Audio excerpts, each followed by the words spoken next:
What's going on, everybody? It's Frito here for your Overwatch, this time with a short but sweet PSA for the Overwatch community.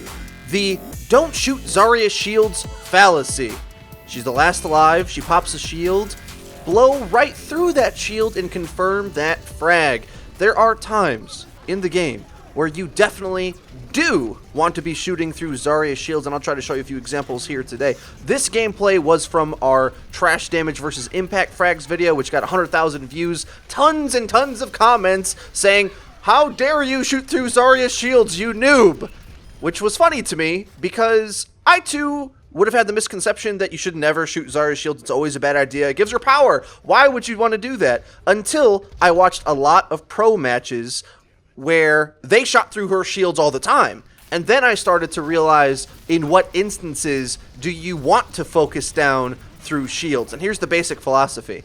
If the Zarya pops a shield on an enemy who's about to die, the opportunity to confirm that frag may be gone if you wait the 2 seconds for the shield to be gone. In that case, there is no value whatsoever in simply waiting for the shield to go away by itself. In that scenario, you have much more to lose in missing the opportunity to focus down the frag and gain man advantage, which is the biggest thing you can get in Overwatch. And the downside of Zarya being slightly more of a DPS doesn't really matter. Now, there are some times when I'm shooting shields incorrectly in the gameplay.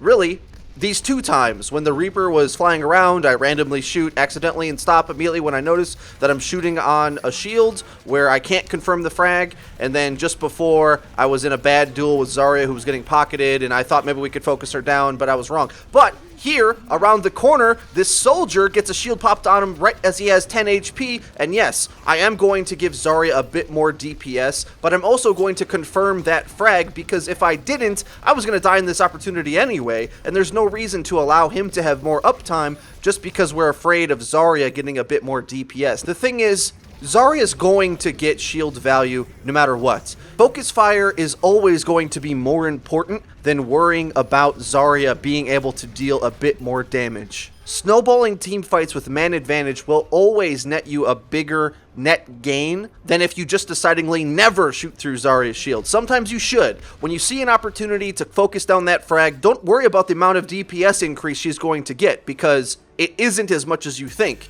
It will make her good, don't get me wrong, but she needs that DPS increase to be any good at all, but she won't be able to carry the fight simply just on her DPS alone. She's going to get good value for her shields. What's more important is making sure that she doesn't sustain the value of her charge. What I mean by that is, look at how fast this charge goes down. If I'm not mistaken, it goes down 2 points a second. That's really fast. So if you're not going to engage her for a long time, it's going to melt away anyway. And if she dies, then she's going to have a massive trek back from spawn. So the common conception of how to deal with Zarya is a little bit mistaken and kind of backwards, really.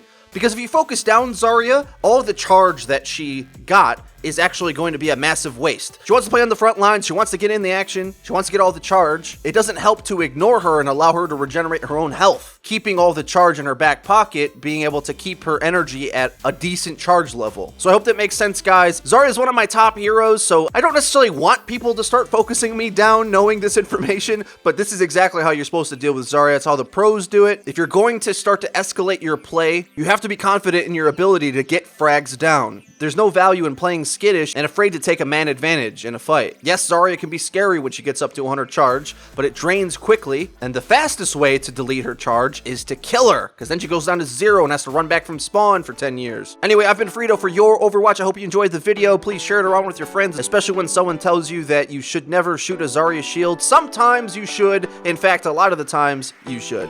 I've been Frito for your Overwatch. See you guys next time.